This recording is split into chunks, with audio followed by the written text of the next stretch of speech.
Hare Krishna Krishna Krishna Hare Hare, Hare Ram Ram Ram Hare Hare, Hare Krishna Krishna Krishna Hare Hare, Hare Ram Ram Ram Hare Hare, Hare Krishna Krishna Krishna Hare Hare, Hare Ram Ram Ram Hare Hare. Hare Krishna, this is Krishna Gauradas. Simply learn shastra में आप सभी को स्वागत है। तो आज हम बहुत ही खास एक विषय के बारे में जानने वाले हैं, जहाँ पे शास्त्र में भगवान के रूपों के गुणों के बारे में विभिन्न रूप से, विभिन्न प्रकार से वर्णन किया गया है, और उसी में बहुत ही अद्भुत रूप से भगवान के कुछ लीलाओं का वर्णन किया गया है, जिसको चौरा गगनम पुरुषाष्टकम बोलते हैं। ये 8 श्लोकों का रत्नमाला है, जिसमें भगवान श्री कृष्ण के बहुत ही अद्भुत रूप और गुणों का वर्णन किया गया है। अब हम सभी जानते हैं ज्यादातर कि भगवान का जितने भी लीलाएं हैं सब नित्य लीला हैं। अब और सभी नित्य लीलाओं को बहुत ही सुंदर रूप से प्रदर्शित किया जाता है, बहुत ही मनोरम रूप से प्रदर्शित किया जाता है। लेकिन ये जो चौरा गगनम पुरुषाष्टकम है, ये बहुत ही अद्भुत है, और इसका वर्णन जो है उस अद्भुत विचित्र नचिकेत भगवान के नित्य लीलाओं के बारे में बताया गया है, कि जिस लीला को करके वो अपने सभी भक्तों को आकर्षित करते हैं, अपने सभी ब्रजवासियों के मन को हरण कर लेते हैं। तो उस सबसे बड़े चित्त चोर, मन को हरण करने वाले परम ब्रह्म भगवान, जो कि मदन गोपाल के मनोरम रूप में अपने सभी भक्तों को आकर्षित करके अपनी की ओर बारंबार धावित करते हैं, आज उसी भगवान के इसी अद्भुत लीला के बारे में हम श्रवण करने वाले हैं। जानेंगे कि जहां पे कि कोई व्यक्ति अगर अच्छा काम करे तो उसके ज्यादातर अच्छे लीलाओं के बारे में बताया जाता है, अच्छे गुणों के बारे में बताया जाता है। अगर 2-3 खामतियां भी हो, कहीं पे कुछ गलत भी हो, तो उसको ढाक दिया जाता है, बताया नहीं जाता, कि वो उतना मायने नहीं रखता कि व्यक्ति इतना अच्छे काम करते हैं, 2-3 छोटे चीज ढक जाते हैं उसमें। लेकिन भगवान श्री कृष्ण वो अपने लीलाओं में जितने भी श्रेष्ठ लीला आदि संपादित किए हैं, वो सभी का वर्णन शास्त्र में विस्तारित रूप से सुंदर तरीके से किया गया है।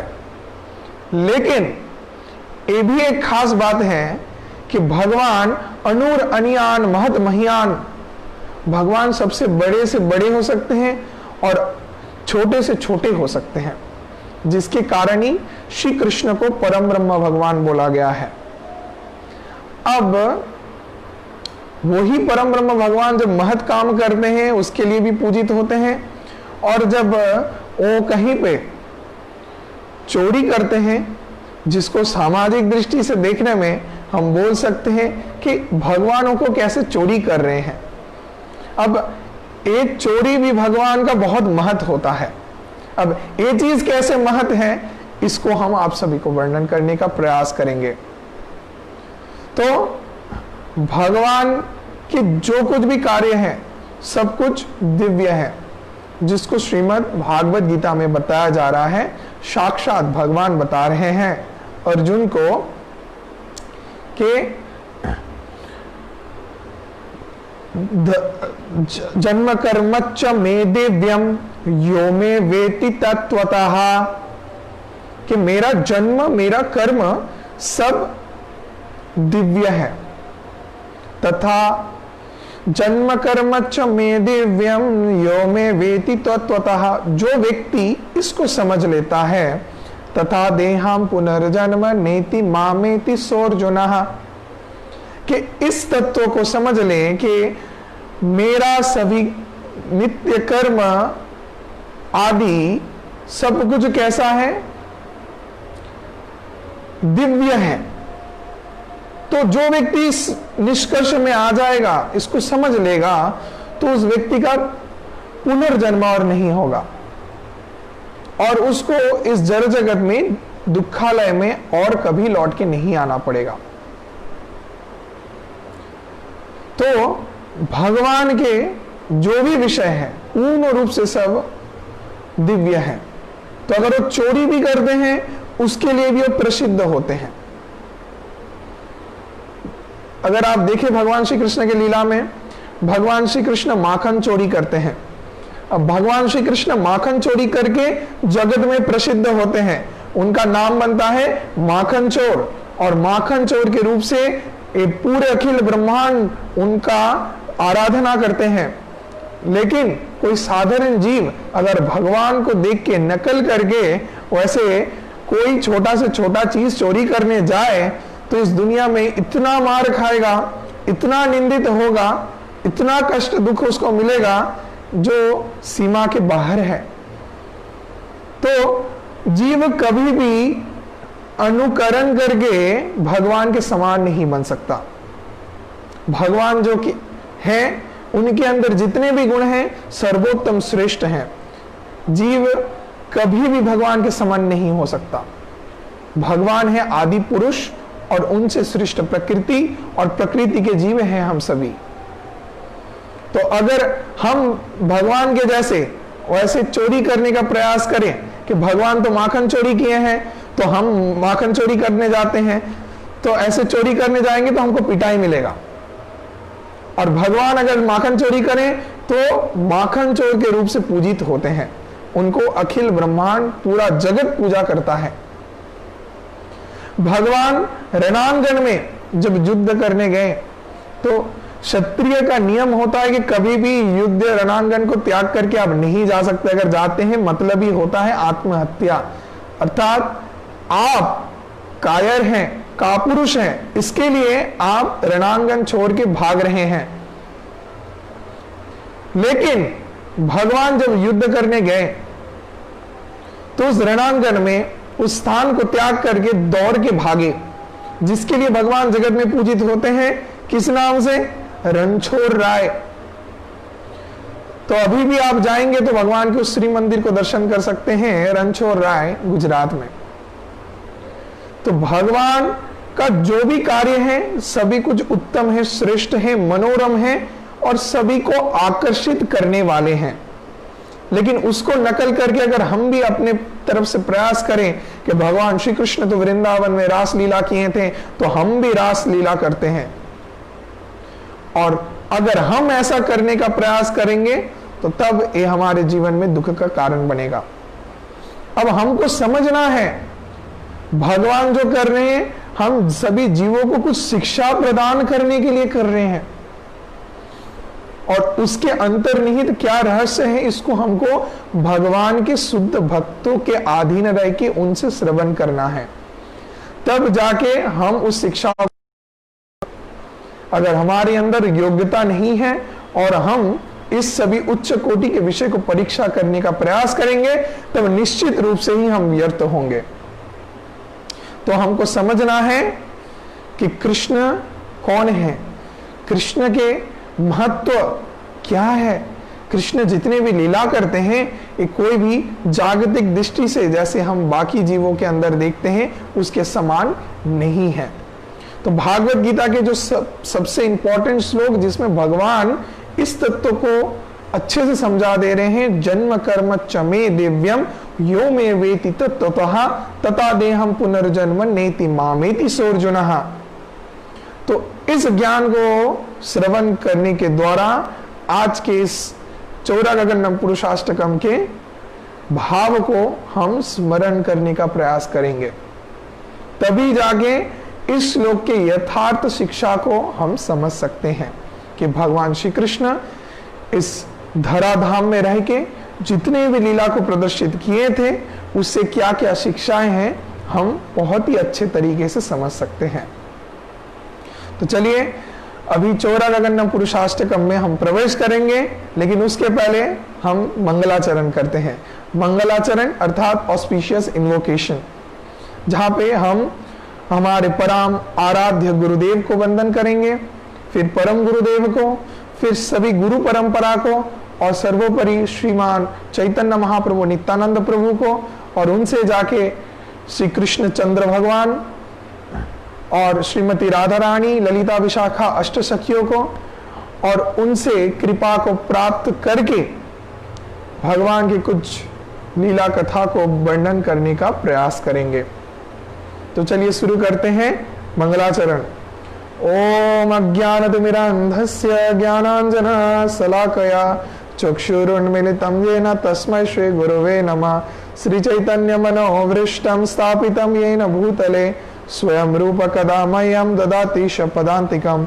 वन्देऽहं श्रीगुरो श्रीयुतपदकमलं श्रीगुरून् वैष्णवांश्च श्रीरूपं साग्रजातं सहगण रघुनाथान्वितं त्वं सजीवं स्वाद्वैतं स्वावधूतं परिजन सहितं श्रीकृष्ण चैतन्य देवं श्री श्री राधा कृष्ण पादान सहगण ललिता श्री विशाखान्वितांश्च।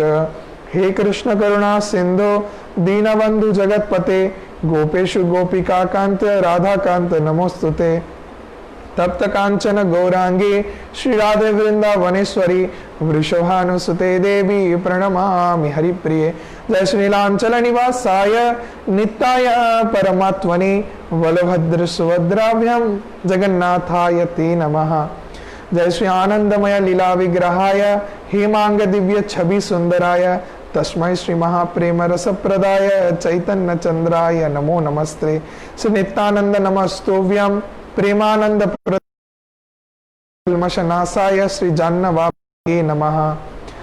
जय श्री वृंदावनं गुरुं कृष्णमनलोचनं वल्लभी वल्लभं देवं श्री राधा लिंगित विग्रहं। नमो नलिन नेत्राय वेणुवाद्य विनोदिने राधाधर सुधापाने शालिने वनमालिने। जय श्री कृष्ण चैतन्य प्रभु नित्यानंद श्री अद्वैत गदाधर श्रीवासादि गौर भक्त वृंद। सभी बोलिए मेरे साथ, हरे कृष्ण कृष्ण कृष्ण हरे हरे, हरे राम राम राम हरे हरे। हरे कृष्ण। ओम नमो भगवते वासुदेवाय, ओम नमो भगवते वासुदेवाय, ओम नमो भगवते वासुदेवाय। नारायणं नमस्कृतं नरं चैव नरोत्तमं देवीं सरस्वतीं व्यासं ततो जयमुदीरयेत्। नष्टप्रायेषु भद्रेषु नित्यं भागवत सेवया भगवती उत्तमं श्लोकैर्भक्तिर्भवति नैष्ठिकी। कृष्णाय वासुदेवाय देवकीनंदनाय च नंदगोपकुमाराय गोविंदाय नमो नमः। हरे कृष्ण। तो आज हम जो कथा को श्रवण करने वाले हैं, एक बहुत ही सुंदर भगवान श्री कृष्ण के लीलाओं को वर्णन किया गया है इसमें, जहां पे शुरू के कुछ श्लोकों में भगवान श्री कृष्ण के बाल्य लीलाओं को वर्णन किया गया है कि भगवान श्री कृष्ण कैसे हैं, कैसा उनका चरित्र है, क्यों वो जगत में सबसे ज्यादा प्रसिद्ध है, क्यों वो भगवान है, इस तत्व को हम जानेंगे। अब जहां पे श्रीमद् भागवतम में ही बताया गया है कि भगवान श्री कृष्ण वो भगवत तत्व को धारण करते हैं अपने श्रेष्ठ गुणों के लिए। कृष्ण को भगवान बोला जाता है, उनके अंदर जो श्रेष्ठ गुण हैं, ऐसे गुण इस जगत में और किसी के अंदर नहीं है। हालांकि ब्रह्मा जी, शिव जी, परमाशक्ति आराध्या दुर्गा से लेके बाकी देवी देवतागण, सभी के अंदर कुछ गुण उपस्थित हैं, लेकिन 64 कला पूर्ण रूप से भगवान श्री कृष्ण के ही अंदर उपस्थित है। अब हम जानते हैं पुराण में, वेदों में, शास्त्र में, उपांग में, वेदांग में आदि में वर्णन किया गया है कि विष्णु से सृष्टि हुआ है तत्व, उनसे सब कुछ चल रहा है। सृष्टि स्थिति प्रलय साधन शक्ति रेखा छाये वयस्स विभनानि विभूति दुर्गा यम श्याम सुंदर मचिंत गुण स्वरूपम गोविंदमादि पुरुषम त्वमहं भजामि। तो आदि पुरुष तो नारायण है, लेकिन नारायण में भी कुछ कला अनुपस्थित है, अर्थात कुछ क्वालिटीज। अब नारायण के अंदर 60 कला पूर्ण है, लेकिन 4 कलाएं नहीं है जो कि एडिशनल एक्स्ट्रा भगवान श्री कृष्ण के अंदर है, जिसके कारण गोविंद मादि पुरुषम त्वमहं भजामि। वो कौन है? गोविंद आदि पुरुष है। ईश्वरः परम कृष्णः सच्चिदानंद विग्रह। ईश्वरः परम कृष्ण, परम कृष्ण ही ईश्वर है, आदि है, क्योंकि कृष्ण के अंदर 64 कला पूर्ण मात्रा में है। अब जो 4 चीज एक्स्ट्रा है, उसमें कृष्ण के रूप माधुरी, गुण माधुरी, लीला माधुरी, वेणु माधुरी, ये 4 चीज है जो कि विष्णु में नहीं है। अब कृष्ण और विष्णु के अंदर बहुत अच्छा एक डिफरेंस है, आप क्लियरली समझ लीजिए इसको। बहुत लोग समझ नहीं पाते कि प्रभु जी विष्णु जो है वही कृष्ण है क्या, जो कृष्ण है वही विष्णु है क्या?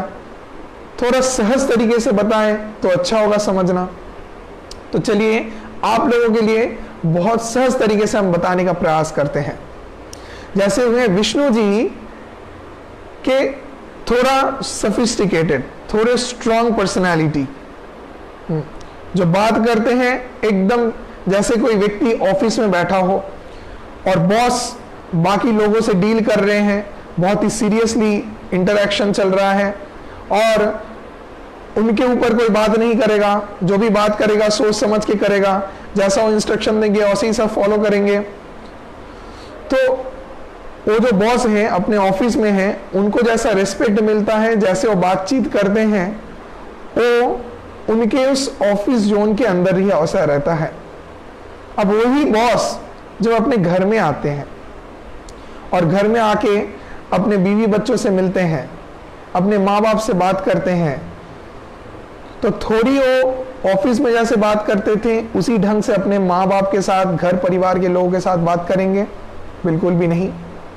तो जब भी वही ऑफिस के बॉस अपने घर में आके अपने बच्चों के साथ खेलते हैं, अपने बच्चों को अपने कंधे में बिठा के घोड़े बन के पूरे घर में घूमते हैं, तो उनका पर्सनालिटी पूरा ही अलग दिखता है। जब अपने बीवी के साथ, अपने माता पिता के साथ बैठ के खाना खाते हैं, तो जैसे वार्तालाप करते हैं, वो ऑफिस के एनवायरनमेंट से पूरा ही अलग होता है।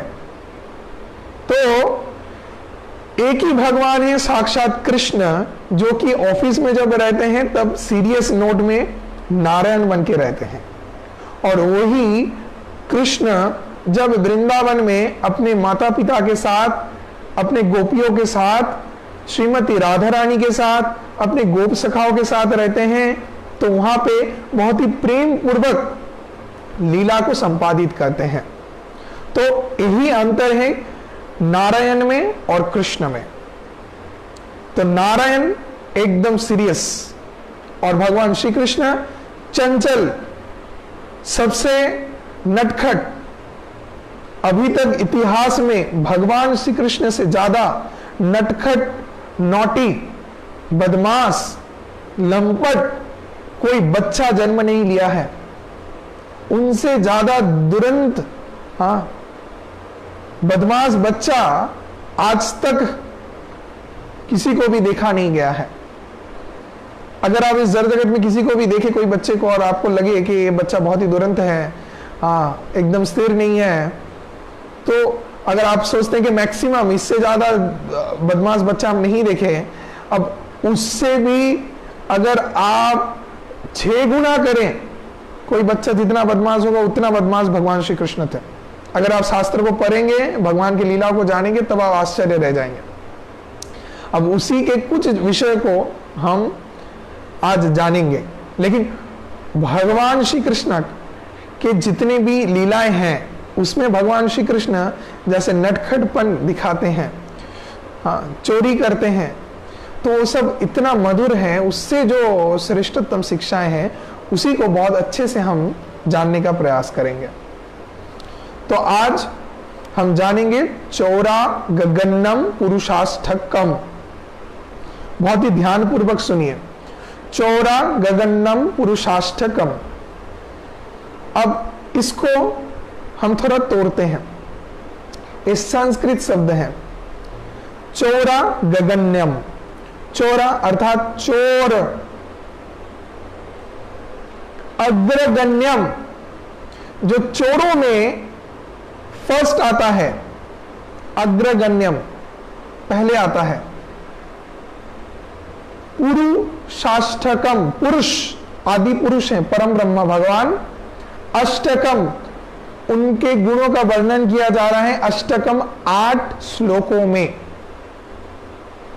उसको अष्टकम बोलते हैं। अब अष्टकम बहुत सारा आता है, मधुराष्टकम, शिक्षाष्टकम, तो ऐसे बहुत सारे अष्टकम आते हैं। तो उसमें ये जो चौरा गगन पुरुषाष्टकम आता है बहुत ही खास है। ये बाकी अष्टकम के जैसा नहीं है। बाकी अष्टकम, बाकी श्लोकों में कृष्ण का बहुत गुण कीर्तन महिमा किया गया है, और यहाँ पे कृष्ण का गुण कीर्तन महिमा तो किया जा रहा है लेकिन बहुत ही गोपन रूप से। इसमें इतने रस माधुर्य है जिसको समझ के भक्त परम आनंद को उपलब्ध करते हैं। ये अष्टकम बहुत ही खास है, बहुत ही अलग है, हटके।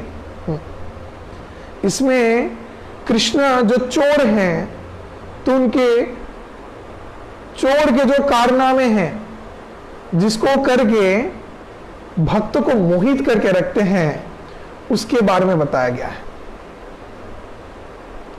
तो बहुत ही डीप, भगवान के उस प्रेम विकार रहस्य तत्वों के बारे में हर एक श्लोकों में वर्णन है। तो चलिए आज हम चौरा गगन्नम पुरुषाष्टकम के पहले श्लोक के बारे में जानेंगे, जो कि चोरों में अग्रगण्य है, फर्स्ट क्लास चोर है। चोर अर्थात जो चोरी करते हैं उसको हम चोर बोलते हैं, और उसी चोरों में सबसे फर्स्ट क्लास नंबर 1 टॉपर जो चोर हैं वो है कृष्ण। और वही कौन है? पुरुष, परम आदि पुरुष, और उनके अष्टकम को हम गाएंगे। पहला जो श्लोक आता है, व्रजे प्रसीदं नवनीत चोरम गोपांगनागन दुकोल चोरम अनेक जन्मार्जित पाप चोरम चोरा गन्ना नमामि। तो ब्रजे प्रसीदम नवनीत चोरम, तो चौरा गगन्नम पुरुषाष्टकम के पहले श्लोक में पहला शब्द आता है ब्रजे प्रसीदम। ब्रजे प्रसीदम, ब्रज कथा का अर्थ क्या है? ब्रज कथा का अर्थ होता है भगवान का जो नित्य विहार स्थली धाम है, श्री ब्रजभूमि वृंदावन, उस वृंदावन को इंडिकेट किया जा रहा है, वृंदावन को बताया जा रहा है, अर्थात ब्रज वृंदावन को बताते हैं। ब्रजे प्रसीदम, उस ब्रज में, उस वृंदावन में। अब वृंदावन कृष्ण का लीला भूमि है, हम जानते हैं। कृष्ण का जन्म कहां हुआ था? मथुरा में। कृष्ण रहे कहां, पले बड़े कहां पे? वृंदावन में, गोकुल में। तो कृष्ण का जो जन्म है वो बहुत ही अद्भुत है, हम जानते हैं। मथुरा में कारागार में हुआ। देव जी कृष्ण के गए थे गोकुल में, वृंदावन में, नंद भवन में, और नंद महाराज के पास कृष्ण को छोड़ के आए थे। तो जो कृष्ण का जन्म था वो वहां तक मथुरा में हुआ। अब पूर्ण लीला अद्भुत रूप से शुरुआत हो रहा है जब बच्चा धीरे धीरे बड़े हो रहा है, लोग उसको जान रहे हैं, और उनका चरित्र कैसा है एक परिस्फुटित हो रहा है ब्रज में जाके। वृंदावन में जाके, ना कि मथुरा में। तो मथुरा में किसी को पता ही नहीं चला था जब कृष्ण का जन्म हुआ, क्योंकि योग माया की सृष्टि से, हाँ, पौर्णमासी के अधीन सब कुछ रह के महामाया देवी, दुर्गा देवी सभी को सब कुछ भुला दी थी। तो किसी को कुछ याद नहीं था, सब गंभीर निद्रा के अंदर चले गए थे और कृष्ण को लेके वसुदेव जी वहां से चले गए। और जब लौट भी आए, कारागार के अंदर प्रवेश कर गए, उसके बाद सभी निद्रा भंग करके फिर से स्वाभाविक अवस्था में आए। तो किसी को कुछ भी पता नहीं चला क्या घटा। तो कृष्ण के बारे में कुछ किसी को समझ ही नहीं आया कि कृष्ण का जन्म हुआ। कृष्ण को लोग समझ पाए नंद पुत्र के रूप से, अर्थात कृष्ण किसके संतान है? नंद महाराज के संतान है। इस रूप से पूरे ब्रज में प्रसिद्ध थे, ना कि वसुदेव के संतान। वसुदेव के संतान के रूप से मथुरा में कृष्ण प्रसिद्ध थे। तो जो नंद नंदन कृष्ण है, जो कि नंद भवन में वृंदावन में रहते हैं, वही कृष्ण, उनका जो खासियत है उसको हम ज्यादा अच्छे से यहां पे जानेंगे। तो ब्रजे प्रसिद्धम, ब्रज में जो प्रसिद्ध है, वृंदावन में जो व्यक्ति बहुत प्रसिद्ध है, वो कौन है? जिनका फेम चारों तरफ फैला है वृंदावन में, जिसके एक नाम से सब जानते हैं। होता है ना ऐसा कि कोई गांव में बहुत प्रसिद्ध है व्यक्ति, जिसके एक नाम बुलाने से सभी जानते हैं कि अरे ये तो बहुत पॉपुलर व्यक्ति है। तो ऐसे ही पूरे ब्रज में प्रसिद्ध है एक जन व्यक्ति, वो कौन है? नवनीत चोरम। नवनीत चोर इस नाम से प्रसिद्ध है। तो ब्रज में प्रसिद्ध तो है, लेकिन किस नाम से है? नवनीत चोरम। तो हर व्यक्ति के जीवन में कुछ खास चीज करने से उस नाम से प्रसिद्ध होता है। कि कोई व्यक्ति अगर समाज में अच्छा कोई काम करे तो उसके अच्छे कामों के लिए वो प्रसिद्ध होता है, लोग उसको जानते हैं, वो दुनिया में जाना जाता है। अब ये जो नंद नंदन कृष्ण है, ये ब्रजभूमि वृंदावन में प्रसिद्ध है। किस लिए? नवनीत चोरम, जो माखन चोर के रूप से प्रसिद्ध है, अर्थात चोर के रूप से प्रसिद्ध है। कोई अच्छे काम के लिए प्रसिद्ध नहीं है, इसको अच्छे से समझिए। कृष्ण प्रसिद्ध तो है, लेकिन कोई अच्छे काम के लिए प्रसिद्ध नहीं है, चोरी करने के लिए प्रसिद्ध है। अब आप हमको बताएंगे कि अगर कोई चोरी करता है और उसके लिए वो फेमस होता है, तो ये तो कोई अच्छा बात नहीं है, ये तो बुरा बात है। लेकिन कृष्ण जो चोरी करते हैं, वो बहुत खास चीज चोरी करते हैं, वो कोई छोटा मोटा चीज चोरी नहीं करते। अगर कोई व्यक्ति कहीं पे फोन, लैपटॉप, गाड़ी, हाँ, घर का सामान चोरी किया है, तो वो गलत चोरी करना होता है, उसके लिए व्यक्ति कलंकित होते हैं।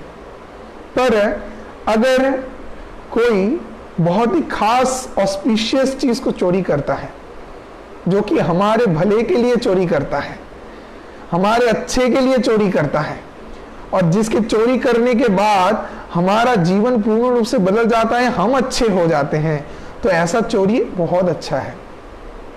अगर आप इस समय देखें, लोगों से पूछें कि ऐसा कौन सा चीज है जिसको चोरी करने से आप बहुत खुश रहेंगे, तो लोग बोलेंगे कि भाई ऐसा कोई चोर को भेजो जो दुनिया से अभी कोरोना को चोरी कर ले। अगर कोरोना को लेके भाग जाए और लोगों के घर से कोरोना को हटा दें, तो वो ऐसा चोर हम सभी अपने घर में चाहते हैं। तो हमारा जो सोच है, इसके ऊपर हमको थोड़ा समझना है। अभी देखिए, ये जो भगवान की नित्य लीलाएं हैं, इसको जब आप श्रवण कर रहे हैं, स्मरण करेंगे, तो आपको बहुत केयरफुल होना है। तो चेतना आपको कैसा रखना है कि कृष्ण ही कौन है? परम बीज प्रदानकारी पिता है। और पिता जब कुछ कार्य को संपादित करते हैं, हालांकि कुछ अवस्था में अपने संतानों को लग सकता है कि नहीं ये सही नहीं है, लेकिन वो जो सोचते हैं वो सबसे ऊपर सोचते हैं। उनके ऐसा सोचने का बुद्धि हमारे अंदर नहीं है, और हम हमारे सूक्ष्म बुद्धि से उनको अगर विचार करना जाए तो इससे हमारा अपराधी होगा। तो इसीलिए जैसे हमारे आचार्य वर्ग शास्त्र में बताए हैं, हमको वैसे ही एज इट इज ग्रहण करना है।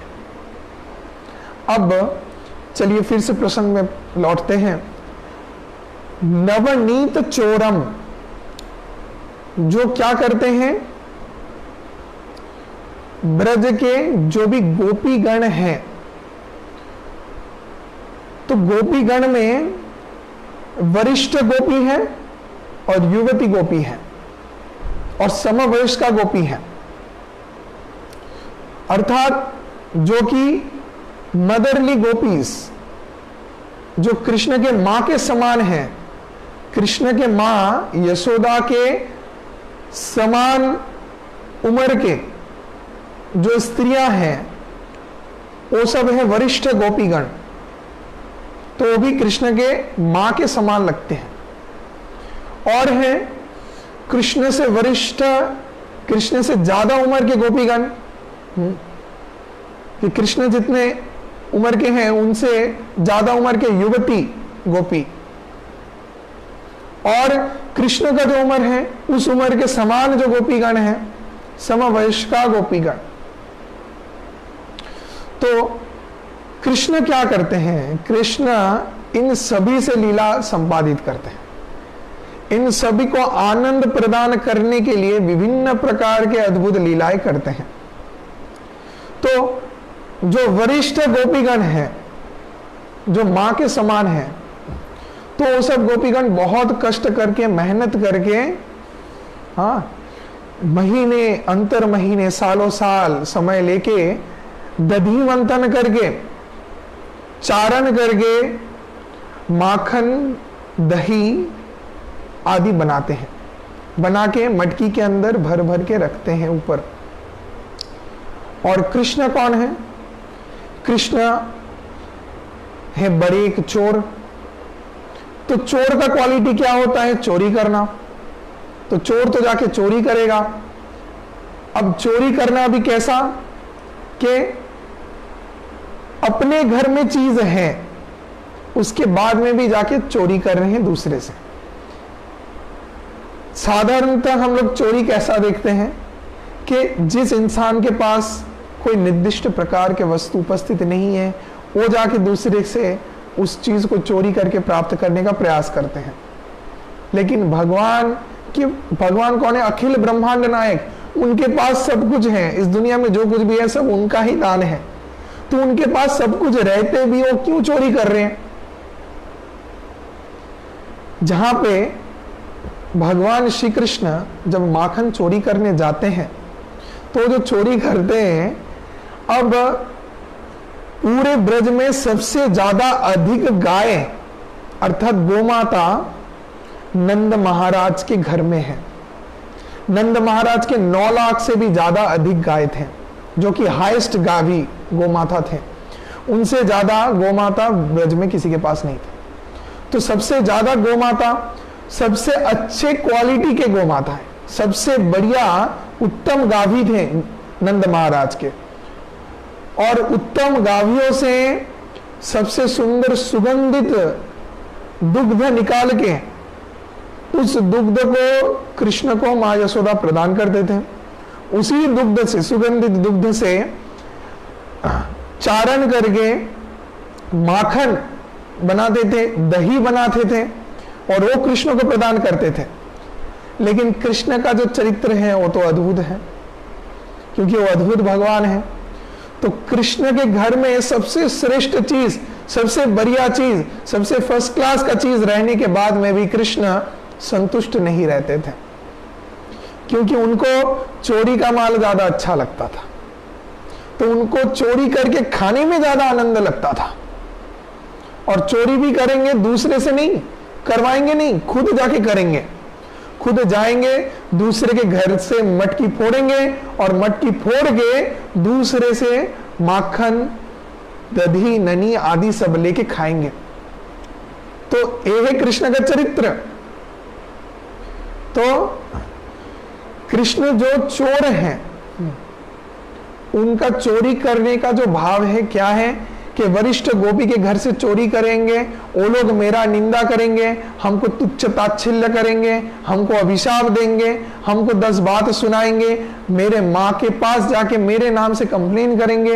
हाँ, ये जो चीज करेंगे इसमें कृष्ण को आनंद मिलता है, और इसी आनंद को प्राप्त करने के लिए कृष्ण चोरी करते हैं, ना कि उनको माखन का जरूरत है। माखन, दूध, दही, ननी आदि भर भर के भगवान श्री कृष्ण के घर में रहता था।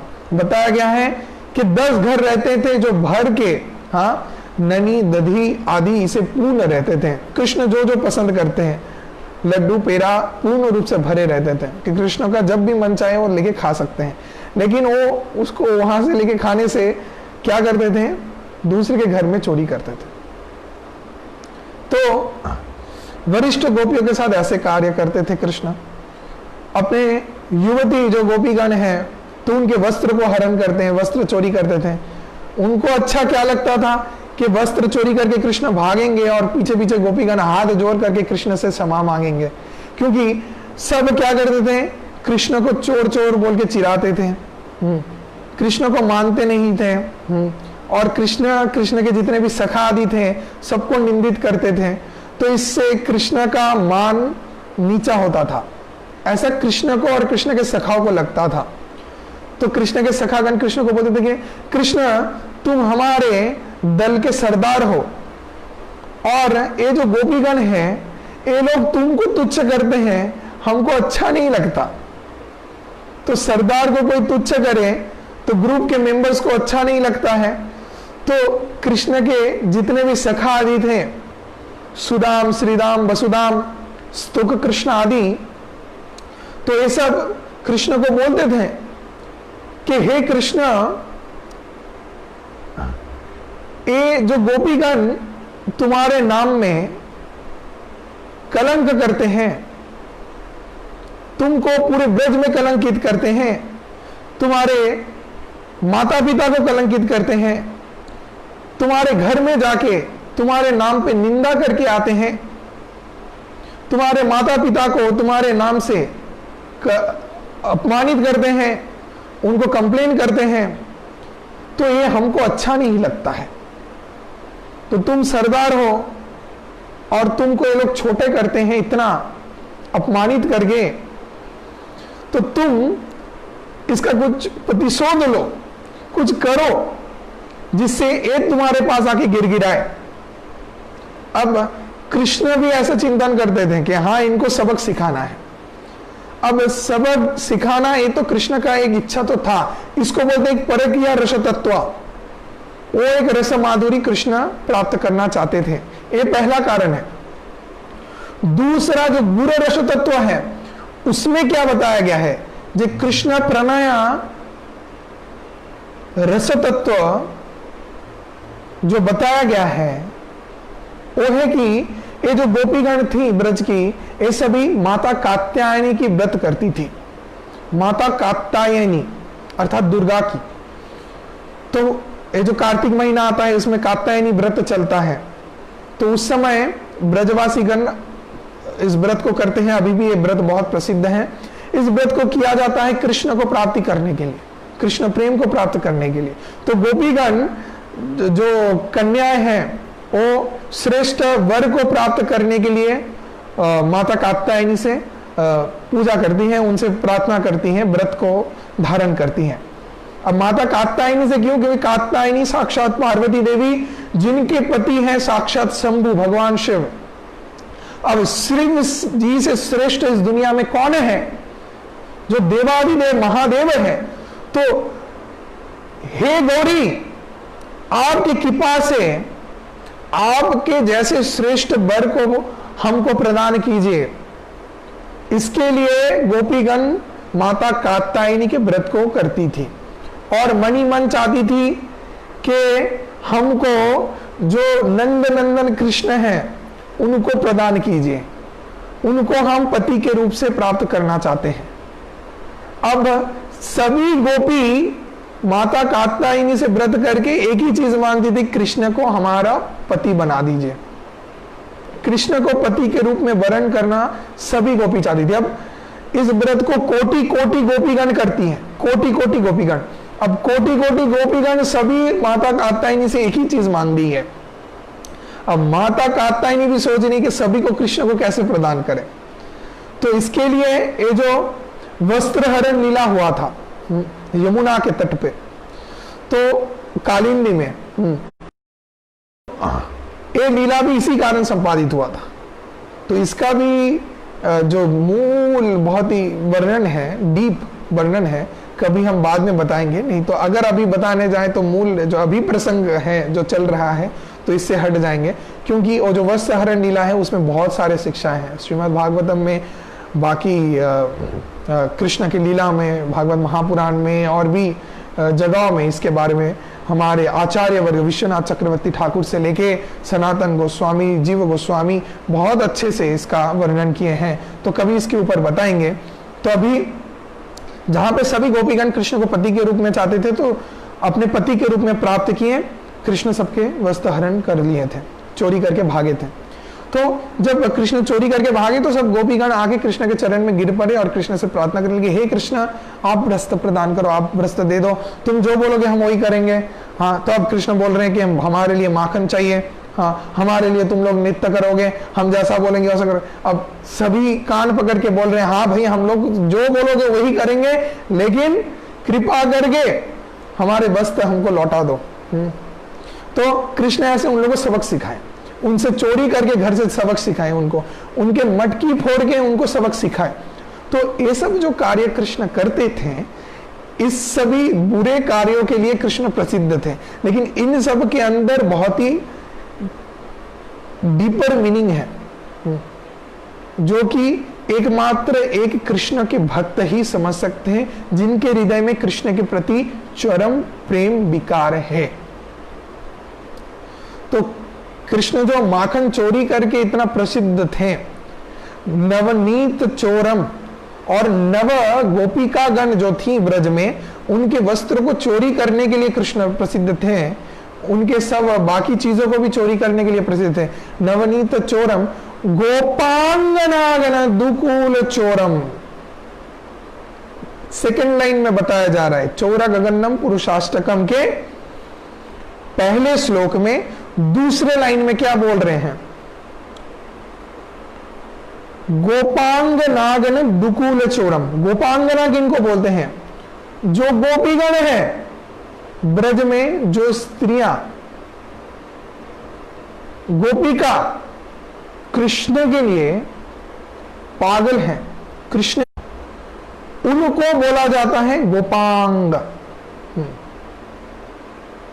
तो जो कृष्ण से, कृष्ण के प्रेम के रूप से प्रकट हुए हैं, और जो प्रकट ही हुए हैं मूल कारण कृष्ण को प्रेम करेंगे, इसके लिए, क्योंकि प्रेम भाव को आप समझोगे कैसे? आप किसी को प्रेम करते हैं, कोई आपको प्रेम करता है, आप कैसे समझोगे?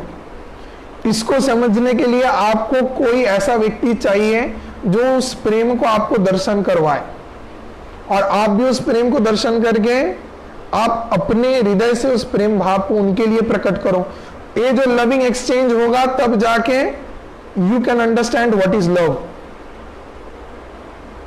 Otherwise, if you are a single person, it is extremely difficult for one to come to the conclusion to understand, yes, this is something, loving affection is there, and for that purpose only I am doing these activities. There has to be someone with whom the reciprocation will go on. तो कौन थे? गोपांगना। जो कौन? कृष्ण से सृष्टि हुए थे। क्यों कृष्ण बनाए? To exchange the loving affairs and to teach people. अब कृष्ण को प्रेम का अलग से क्यों जरूरत है? कृष्ण तो खुद है आत्मकाम, कृष्ण तो खुद मनी मन संतुष्ट है, उनको क्या जरूरत है अलग से किसी को प्रकट करके उनसे जाके प्रेम आदान प्रदान करने का?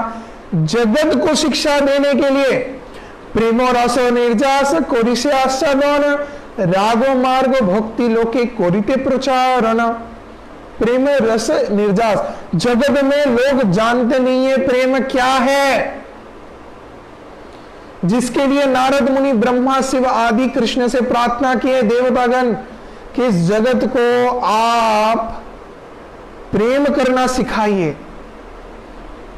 कलयुग है, मंद बुद्धि है लोगों के अंदर, लोग जानते नहीं कि कैसे किसी को प्रेम करें, सिर्फ जानते हैं कैसे किसी का हत्या करें, किसी का सर्वनाश करें, किसी को बर्बाद करें, किसी का धन संपत्ति लूटें, किसी को अपमानित करें।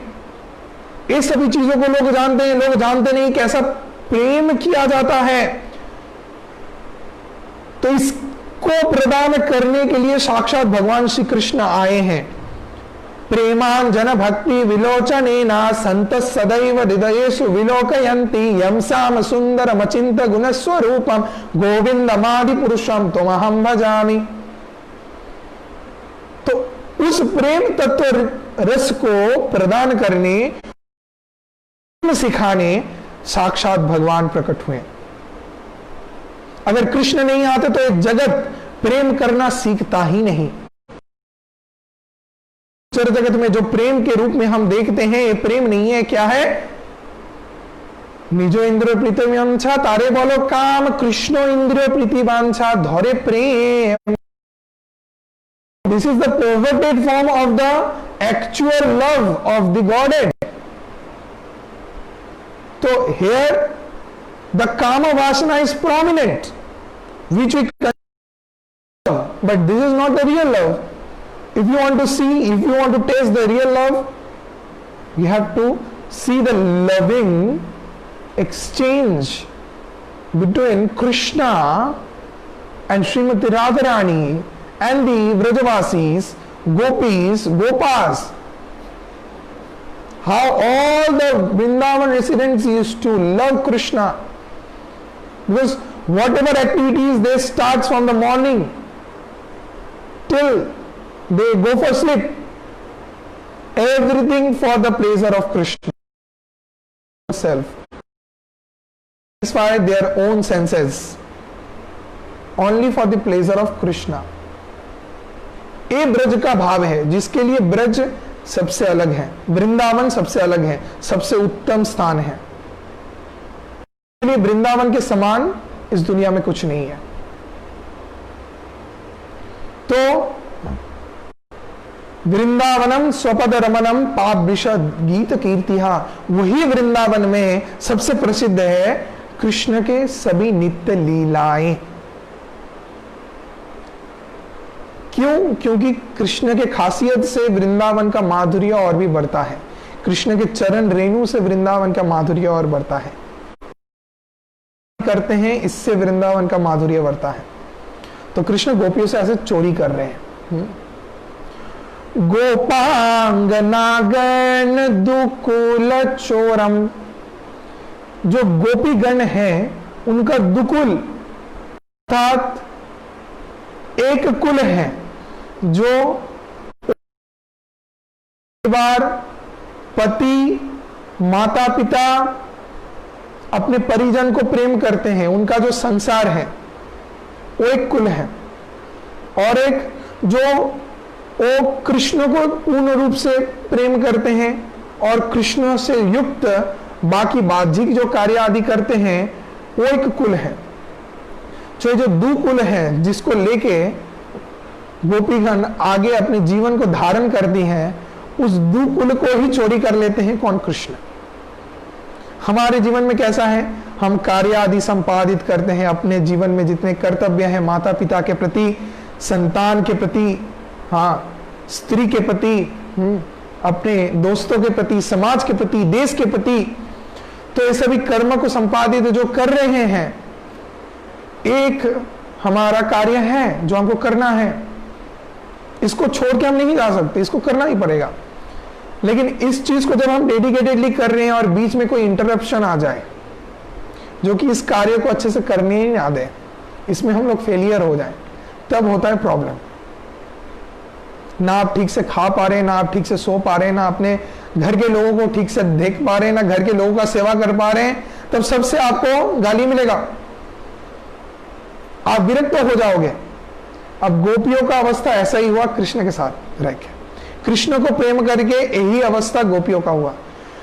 गोपांग नागन दुकुल चोरम, उनका जो घर परिवार संसार बच्चे जो कुछ थे वो उसको अच्छे से अपने परिवार के नियम कानून को पालन ही नहीं कर पा रहे थे, क्योंकि उनके मन को पूर्ण रूप से चोरी कर लिए थे कौन? कृष्ण, और कृष्ण का रूप। तो उधर वो फेल, और जहां पे वो कृष्ण को जो प्रेम नहीं करते हैं, तो कृष्ण को प्रेम तो कर रहे हैं लेकिन कृष्ण को प्राप्त नहीं कर पाते हैं, क्योंकि कृष्ण हर क्षण हर अवस्था में अपने गोप सखाओं के साथ खेलते कूदते हैं।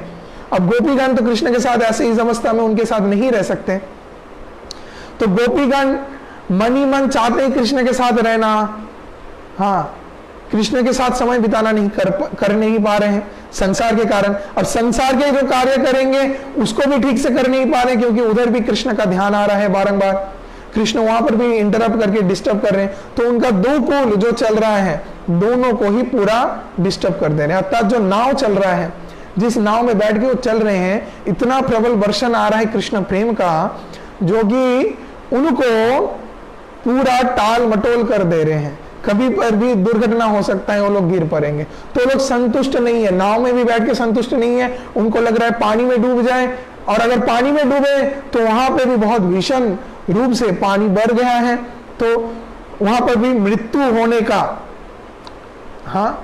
चांसेस बहुत ज्यादा है, तो मरने का चांसेस ज्यादा है, तो इसके लिए पानी में भी डूब नहीं पा रहे और शांति से बोट में बैठ के आगे भी नहीं जा पा रहे, क्योंकि बोट इतना ज्यादा डोल रहा है।